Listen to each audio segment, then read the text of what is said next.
Hi, welcome back to the studio. I've got a bit of an art haul for you this week. I've had a delivery in. I treated myself to a few new bits and bobs, and I had to wait all week because the big box of goodies arrived literally the day after I ordered it, and then I had to wait for the other bits to arrive so I could share it all with you. So I share what I have ordered this week. We also have a visit from Finlay, the studio cat, as well, and I have been busy this week with the Find Your Joy Taster course, the free course from Louise Fletcher, which I join every year, and I'm always privileged to be invited to help her moderate the group, as I'm one of her alumni students. So there's the big one of the exercises from there. You'll see me doing a bit of that as well. So I hope you enjoy this week's little visit to the studio, and here's the video. So this is unboxing part 2, as I did the first one and the sound didn't come out, so I'm going to take you through everything that I had in my parcel. So I'm going to start off with sketchbooks. Make sure I've got you in my viewfinder. I have. Fantastic. So I decided that I liked my Art Creations Royal Talons sketchbook so much that I wanted to get some other different sizes. This has been in my handbag, out and about with me quite a bit, and so far everything I've used in it has been fine. I've used lots of watery mediums like Neocolours, actual watercolours, all sorts of different mediums, and it's held up really, really well. It's got a nice slight ivory creamish paper as well, which I quite like. So I searched about and I found that they do some smaller sizes, which I really like the idea of. So this one is actually, I think it looks quite orangey red on camera. It's a bit more red in real life. So this is 12 by 12 centimetres, 80 sheets. And then we've got the 9 by 14 centimetres, which when you compare the two, that's quite a nice little size. I just fancy the idea of having a couple of nice little sketchbooks to explore. So that's number one. I went through and picked out some different items. I ordered from a company called Rapid Online. That are actually, when you look up the website, they look like an electronics supplier, but if you search for different art materials are on there, you will find it. Now, I'm always losing these little mixer trays, so I've only got a couple, and quite often I leave them like this because that can be just re-wet and reused time and time again. So I spotted these. I do have to admit, I was expecting them to be more that size. Classic Jane, that I didn't actually read the measurement sizes, but that's fine. So these are just all mixing palettes, and they weren't expensive to get a pack of 10, so I thought, you know what, let's just get myself a pack of 10, and then I've got them so that if I'm using them for watercolours and the colours stay in, they look like they should be able to stack. Yeah, so I could stack them all up. Some of them might end up in the online shop if I feel I don't need all 10. I shall wait until I'm using them to find out. So I thought they were quite a handy addition. I got myself a Cool Grey Daler Rowney FW ink. I haven't got a pale grey. I've got Payne's grey but not a pale grey, and I want to start using this when I'm doing calligraphy stuff, more abstract calligraphy, because I want almost like a shadowing, very soft hint of script and marks. So I thought the Cool Grey might be a good one for that. As ever, you've always got to rummage through the bargain clearance section on any website you go to. It's the rules. And I found this little raw sienna, cheap and cheerful. It's not one of my favourite colours, hence why I haven't got it already, and why I didn't want a massive big tube or pot of it. Let's just find my water, and we'll just have a little go of that one.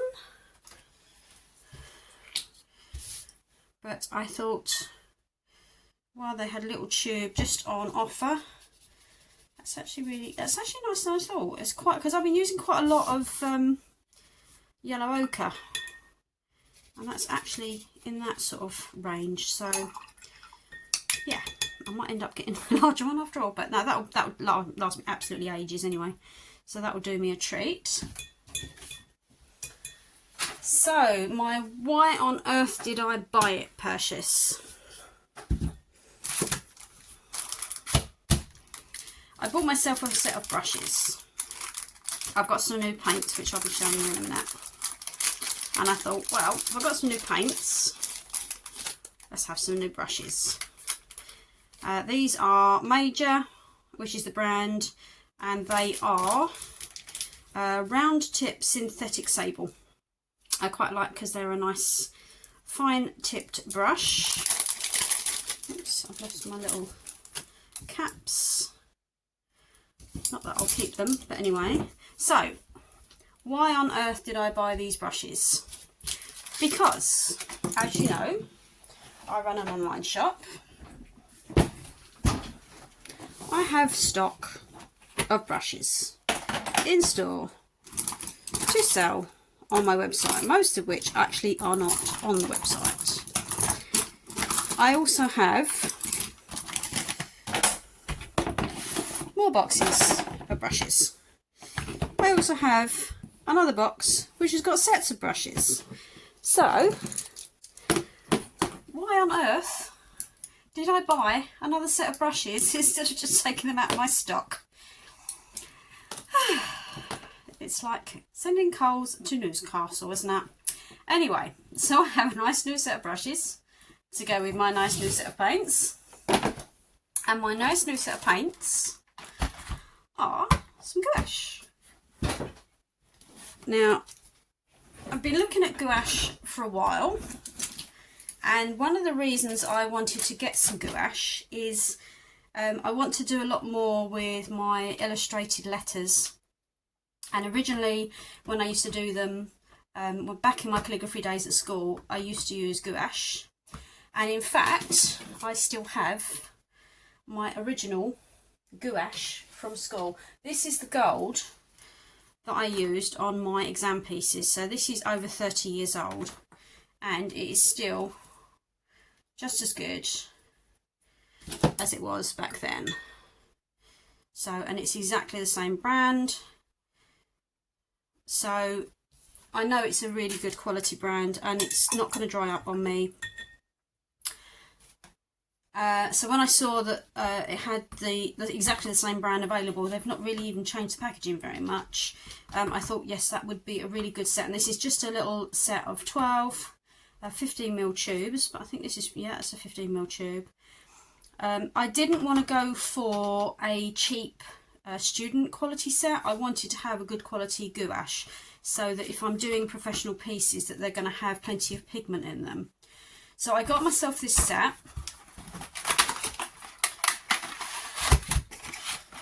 Oops, let's get that out so you can see a little better.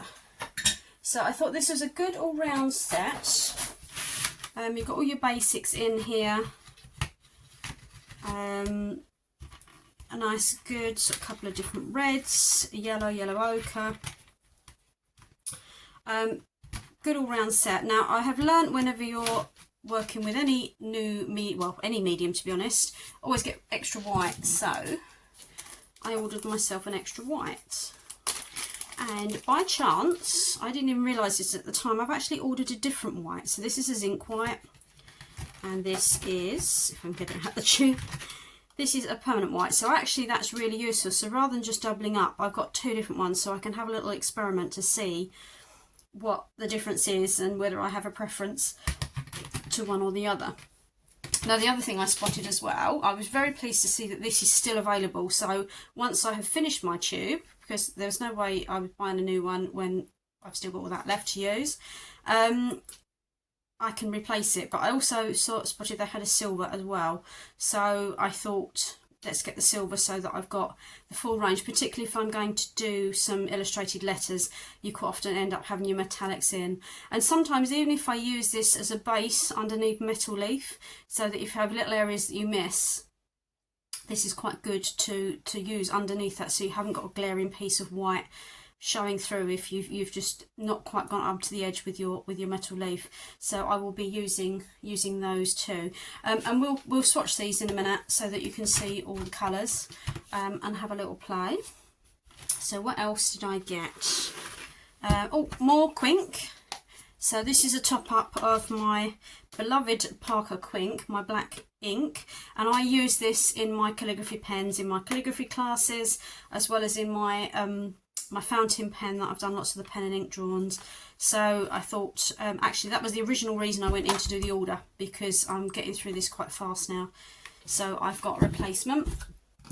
And finally, I'm doing a bit of research on calligraphy markers, because my calligraphy class, they come with a set of the traditional fountain pen type pen. So it's actually the manuscript version of this. This is a different brand, and I want to introduce some classes whereby people are not necessarily tackling having to use a fountain pen, because that has a whole learning curve in itself. So I've been looking around for sets of markers that might be quite nice to incorporate, because whenever I run a class like this, I make sure that part of the cost of the class includes the fact that you get the pen set, because firstly, when I'm teaching, I need to make sure that the tools work, so that anybody who's struggling isn't concerned that it's the actual tools that they're using. So if I've supplied the tools and they're ones I'm familiar with, I can rule that out and we can just look at technique. But also I think there's nothing worse than doing a class and really enjoying it, and then you go away and you can't practice. You've got to pay out again to get more things. So I try to make sure that this type of class, you actually go away with your pens ready to practice. So this is 3 different nib types, and they're an Edding pen, which I have used some other Edding pens, and look, store horizontally. Yeah, so 3 different size nibs. So I will be doing some experimentation with those to see if they're a contender to design my new calligraphy classes with. So that is everything from my goodie box. So what I'm now going to do is do some colour swatching, and we'll test out the gouache, we'll test the colour of that. Actually, we'll test the colour of that ink on here. Let's just have a little, see how dark that is. Oh no, that's actually really nice.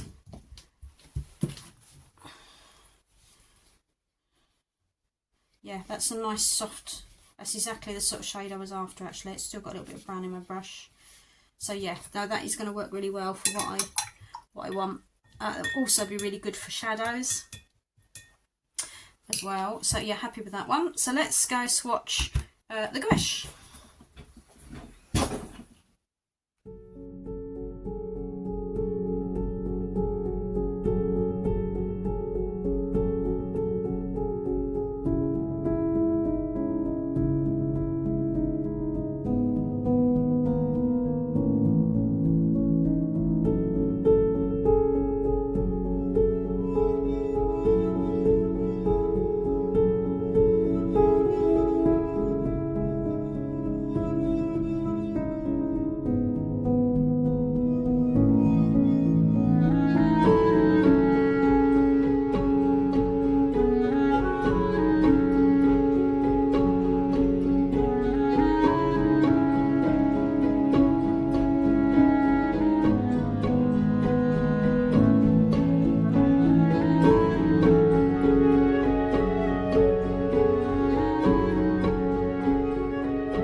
You're quite comfortable there, Finn.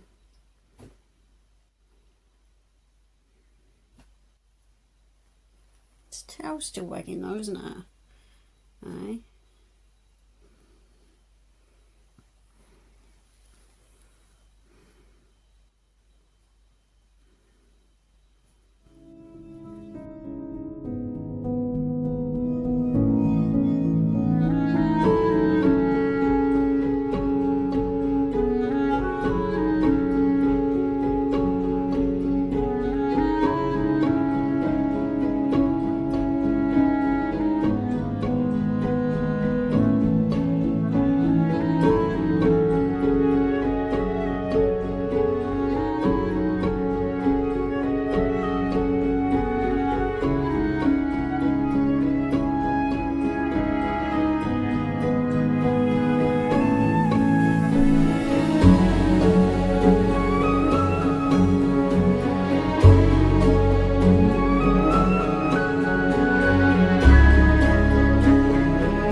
hope you've enjoyed this week's video. I'm really enjoying playing with the gouache, quite liking the feel of it, so looking forward to exploring more with that. And I really like actually those little mixing pots, well, the bigger mixing pots than I thought. They came in quite handy for actually doing the colour mixing as well as just being a palette, so quite happy with that. Yet to explore with my pens, that'll be for another day. But other than that, I hope you've enjoyed this week's video, and I'll see you soon.